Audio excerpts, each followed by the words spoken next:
The badge hit the linoleum floor at 11:07 a.m. on a Thursday in March, inside the First Continental Savings Bank on West 63rd Street in the Englewood neighborhood of Chicago, where the fluorescent lights above the teller row had been buzzing at a frequency that made people's teeth feel strange since the previous October, and nobody had sent a technician to fix them. The officer who threw it was not having a good morning. That much was visible. It had arrived through the glass front doors at 11:04, not in a squad car, but in a personal vehicle, a gray Ford F-150 parked at the diagonal across two spots in the bank's lot. It was in plain clothes, dark jacket, jeans, the laminated Chicago PD identification hanging from a cord at his chest. It had walked through the doors with the gait of someone arriving somewhere they had decided they owned 3 steps before they got there. It had looked at the man in the corner of the waiting area, the man in the dark green jacket who had been sitting in the third chair from the wall since 10:51 a.m., with a cup of coffee from the shop next door and a folded newspaper in his lap, and he had said loudly enough for the 4 people in the teller line to hear, "You, up." The man had looked at him. He had not stood immediately. He had set the coffee on the low table beside the chair, folded the newspaper once more, and then stood. It was calm the way that specific kind of calm is. Not the calm of someone who is not concerned, but the calm of someone who has already run the situation's geometry and knows exactly where all the lines are. He said, "Can I help you?" The officer said he had received a report of a suspicious individual matching his description in the area. Is cited with the flatness of a charge that does not require evidence because it has already been decided. He said, "I'd." The man reached into his jacket. He produced a badge holder. He opened it and held it out flat, the shield and the credential card visible, the words on the card readable from 3 feet away. The officer took it. He looked at it for 5 seconds. Then he threw it on the floor. He said, "That's not real." He said, "Everybody with a printer thinks they can make one of these." Aside, turn around.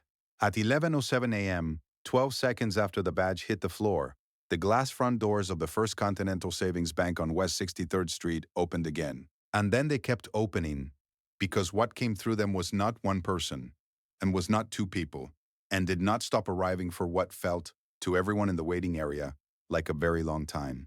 His name was Special Agent Kolade Adeyemi Ndukwe. He was 46 years old, 6 feet even, and he weighed 183 pounds, which was the same weight he had carried for 11 years because he had a specific regimen he had maintained for 11 years. And he was not the kind of man who drifted from regimens. It was wearing the dark green jacket over a black shirt, dark trousers, and shoes that were clean but not new. The shoes of a man who walked considerable distances on a regular basis and had made his peace with what that did to leather.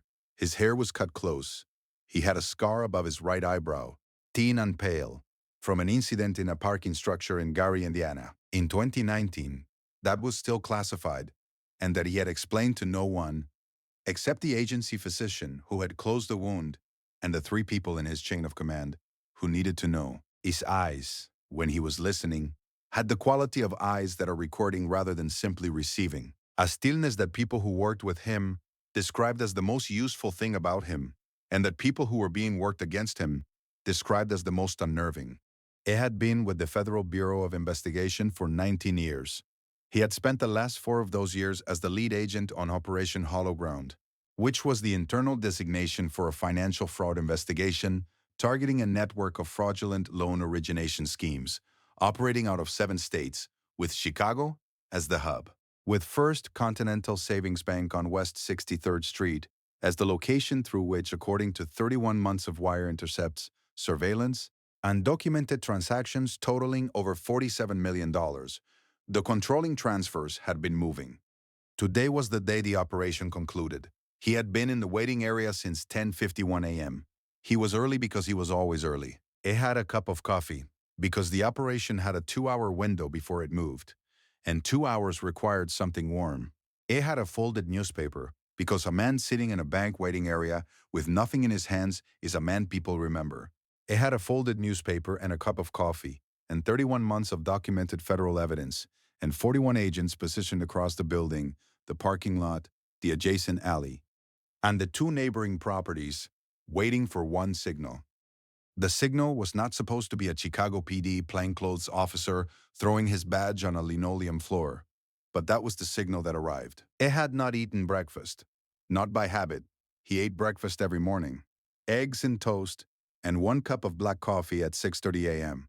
But because the morning of an operation's conclusion produced a specific state in him that he had learned to recognize after 19 years, a sharpening of everything that left no room for appetite. I had drunk the coffee from the shop next door because coffee was different. Coffee was functional. Coffee was the kind of thing a body requested even when a body had made itself unavailable for everything else. The coffee was still on the low table beside the chair when the badge hit the floor. His mother had come to Chicago from Lagos in 1977. She had arrived at O'Hare with 1 suitcase, a cousin's address on the south side, and a degree in mathematics from the University of Lagos that no American institution had yet figured out what to do with. She had spent 4 years substitute teaching and 2 years in a clerical position at a county office before the city school system had the administrative sense to hire her as a mathematics teacher, which was what she had been for 23 years after that.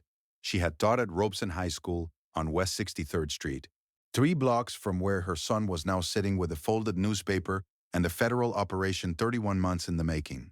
From 1983 until 2006, she had taught the children of this neighborhood long division and quadratic equations and the principle that a problem, however difficult it appeared, was always composed of smaller problems that could be isolated and addressed in sequence. I had learned this from her. It was, more or less, the description of how he built a case. She had given him one thing when he joined the FBI at 27, a brass compass, old with a small dent on the lower left of the case from being dropped, that had belonged to her father, his grandfather, a man who had navigated boats on the Lagos Lagoon before the city had swallowed the water trade, and who had believed, as far as anyone could reconstruct from his decisions, that as long as you knew which direction was true north, you could find your way from anywhere. She had pressed it into Colade's hand the morning he left for Quantico and said, in Yoruba, that it was not about the direction. It was about the habit of checking. The compass was in his left jacket pocket now. He had checked it that morning at 6:30 while he ate his eggs. True north, as always. The 31 months of Operation Hollow Ground had begun with a single transaction flag, a $304,000 wire transfer in August 2021 that had moved through First Continental's commercial accounts in a pattern that an automated compliance system had tagged, and a junior analyst named Priscilla Owusu had read carefully enough to escalate rather than file. She had been with the Bureau's Financial Crimes Division for 8 months. She had escalated 14 flags in those 8 months. 13 had gone nowhere significant. This one had arrived on Colade's desk on a Tuesday afternoon, and he had read it the same way his mother had read a new student's work, not to find what was wrong, but to find what was actually there. And he had recognized in it the specific signature of a coordinated multi-node fraud network. He had opened a second file. He had called Constance Okafor. He had said, "This is going to take a long time." She had said, "How long?" He had said, 2 years, minimum. She had said, "All right." 31 months was 946 days. In 946 days, Colad had reviewed 14,000 pages of transaction records, authorized 230 hours of wire surveillance, and interviewed 47 individuals, some of whom knew they were being interviewed and some of whom did not. It had driven West 63rd Street 31 separate times, at various hours, not always surveilling, sometimes just understanding the rhythm of the street, the pattern of foot traffic, the timing of the bank shifts, the way the light fell through those glass front doors at 10:51 a.m. On a Thursday in March, it had sat in the coffee shop next door on 4 of those visits and ordered the same thing each time, medium coffee, black, and watched from the window seat for 30 minutes and noted what he saw, because the habit of checking was how you knew when something had changed and when nothing had. And in 19 years, had taught him that you could not rush that knowledge and you could not substitute anything else for it. This was his 16th visit to this block. His mother had made it roughly 1,000 times a year for 23 years. It had made it 16 times over 31 months. Different purposes, same street, same quality of attention, same principle. The problem is always composed of smaller problems. Y solete them. Address them in sequence. Don't hurry. Stay with what the evidence says. Today was the day the evidence said it was done. If this story is already pulling at something in you, stay with me. Because what walks through that door in the next 45 seconds is something nobody in that building had prepared for. Nobody except one man. Officer Dennis Holt of the Chicago Police Department had been on the force for 9 years. He was 34 years old, working plain clothes out of the 7th District, and he had received a call at 10:49 a.m. from a dispatcher relaying a citizen report of a suspicious male sitting in the waiting area of First Continental Bank on West 63rd. He had been 2 blocks away.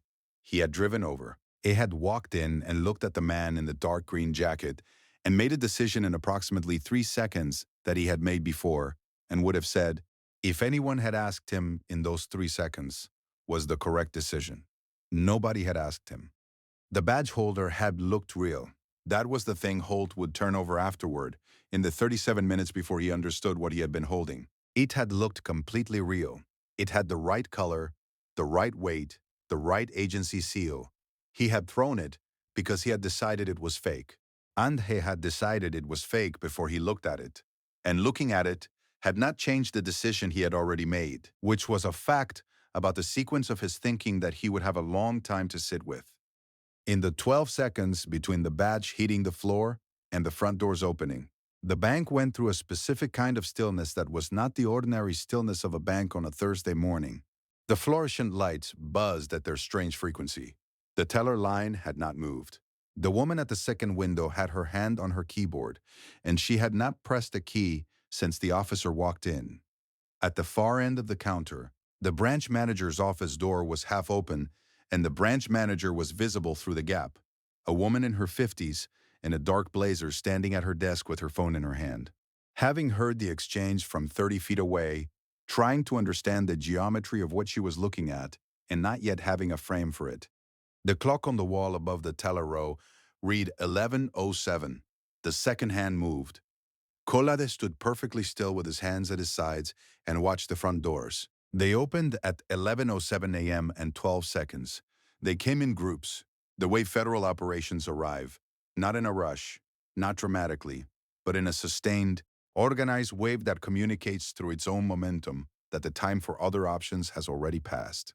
14 agents through the front, 8 through the side door near the safe deposit boxes that the branch manager had not known was being monitored. The rest at positions they had been holding since 9:30 that morning.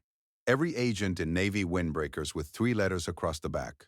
Every one of them moving with the specific purposefulness of people who have been waiting a long time for a door to open.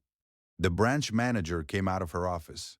She looked at the room. She looked at the agents. She looked at the man in the dark green jacket who had been sitting in her waiting area since 10:51. Her mouth opened. Nothing came out. The 4 people in the teller line had gone completely still, the way people go still in the presence of something they do not yet have a category for. One woman had her hand in her purse. She removed it slowly, then put both hands flat on the counter. Collade picked up his badge from the floor. He did not look at Holt when he picked it up. He looked at the floor, and he straightened, and he put the badge holder back in his jacket. And then he looked at the supervising agent who had come through the front, a woman named SAA Constance Okafor, who had been his partner on hollow ground for 3.5 years, and who walked through the door with the expression of someone who had seen what happened in the last 40 seconds, and who was doing something specific with her face to keep it precisely neutral. She sighed. "We're in." He said, "We're in." She handed him a sealed document folder. He turned to the branch manager, who was still standing in the doorway of her office, with her hands now pressed flat against the frame, the way people press against walls when they want to be in contact with something solid. He sighed her name, which he knew because he knew everything about this bank that 31 months of documented evidence could teach a person. He held out the folder. He signed, "Federal search warrant for these premises and all associated records. I'll need you to cooperate with the process." She took the folder. She looked at it. She looked at him. She said, "You were sitting right there." He said, "Yes." She said, "For how long?" He said, 16 minutes. She sighed. "I thought you were waiting for an appointment." He said, "I know." Officer Holt had not moved. He was standing 6 feet from where the badge had hit the floor, and he was watching all of this. An had the expression of a man doing fast arithmetic on a problem he had already submitted the wrong answer to. He had the badge holder in his hands. He had picked it up when Colade picked up his own, a reflexive courtesy that he now registered as deeply insufficient. He held it out. Colade took it. He looked at Holt for a moment, not with anger, not with satisfaction, but with the particular attention of a man who is recording. And then he turned to the operation. 41 agents, 31 months, $47 million in fraudulent transfers across 7 states, 19 arrest warrants, of which 8 applied to individuals currently on the premises. Colade spent the next 4 hours running an operation that had been planned with the precision his mother had taught him in a Robeson High School classroom 3 blocks from where he was standing. Isolate the smaller problems. Address them in sequence. Do not hurry. Do not deviate. Stay with what the evidence says. Officer Holt spent those 4 hours standing against the back wall of the bank because leaving had not been offered as an option, and because he had correctly intuited that making himself small was the most useful thing available to him right now. He watched 41 federal agents work with the coordinated economy of people who have rehearsed every movement of this specific choreography many times and who are now performing it at full speed. He watched Colade move through the building, to the teller stations, to the back offices, to the vault corridor, to the safe deposit room, speaking in low, precise sentences to his agents, and to the bank staff, and twice to individuals who arrived in handcuffs from the parking lot, and who, when they saw the inside of the bank, understood for the first time the full shape of the thing that had been built around them. At no point in those 4 hours did Colade look at Holt again, not because he had forgotten, because the operation was the thing, and the operation required his full attention, and his full attention was not available for anything the operation did not require. That discipline, the ability to set aside what had happened in order to do the work that still needed doing, was not something he had been born with. It was something his mother had modeled, and that 19 years had made into reflex, and that had served him in rooms considerably more difficult than this one. At 3:30 p.m., Constanzo Cafor came to stand beside him at the front of the bank where he was reviewing the final documentation with a paralegal from the U.S. Attorney's Office. She said, "That's it." He said, 31 months. He said, 946 days. She said, "You counted." He said, "I always count." By 3:30 p.m., the operation was complete. The formal complaint against Officer Holt was not filed by Colade. It was filed by the FBI's Office of Professional Responsibility, as a matter of standard protocol, when a federal officer's credential is interfered with during an active operation. The complaint documented the sequence: the credential displayed, the credential examined, the credential discarded as fraudulent without grounds, the physical instruction issued to a federal agent mid-operation. It was 7 pages. It was precise. The Chicago Police Department's Office of Professional Standards received it on a Tuesday. The review that followed was not brief. It produced a finding that Holt had acted outside departmental guidelines for credential verification. The guidelines required officers encountering federal identification to verify through dispatch before taking any physical action, a procedure that Holt had not initiated. It recommended mandatory retraining and a 30-day suspension. But Colade had also submitted his own document, not to the review body, to the superintendent's office directly, a 4-page memo recommending a structural change to the credential verification training given to all plainclothes officers in the city. Not because of what had happened to him, because of the version of what had happened to him that happened to people without 41 federal agents behind them. Those people did not have an operation to return to. Those people did not have an SSA who walked through the door 16 seconds later. Those people stood on linoleum floors in fluorescent light and waited for something to change, and too often, nothing did. A had written the memo at 6:30 a.m. on the Friday after the operation closed, eating his eggs, the compass on the table beside the plate. A had written it in 45 minutes because 19 years had prepared him to write clearly about systems that failed and what specifically needed to change in them. The memo named 3 training gaps. It recommended specific scenario-based protocols. It cited department statistics on plainclothes civilian interaction incidents from the previous 4 years. It was 4 pages, and it was the most consequential thing he had produced that week, which was a week that had also included the conclusion of a 31-month federal investigation. And he understood that about it. The training curriculum revision was adopted 7 weeks later. It was not named after him. He had not asked for it to be named after anything. He had asked for it to work. His mother called him that Saturday, the way she called every Saturday at 10 a.m. He told her the operation had concluded. She sighed in Yoruba, the thing she had been saying to him his entire life, which translated approximately as, "The work is the thing, not the day the work finishes." He said yes. She sighed, was eating. He said yes. She said good.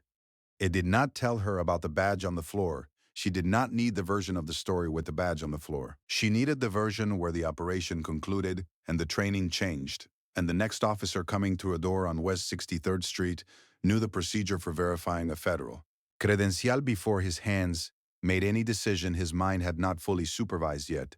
That was the story. The badge on the floor was just how it started. They will discard what they cannot read quickly.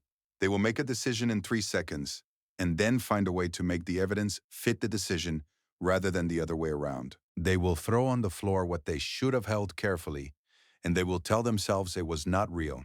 And sometimes they will keep telling themselves that even when the doors open and the thing they said was not real turns out to be exactly what it said it was.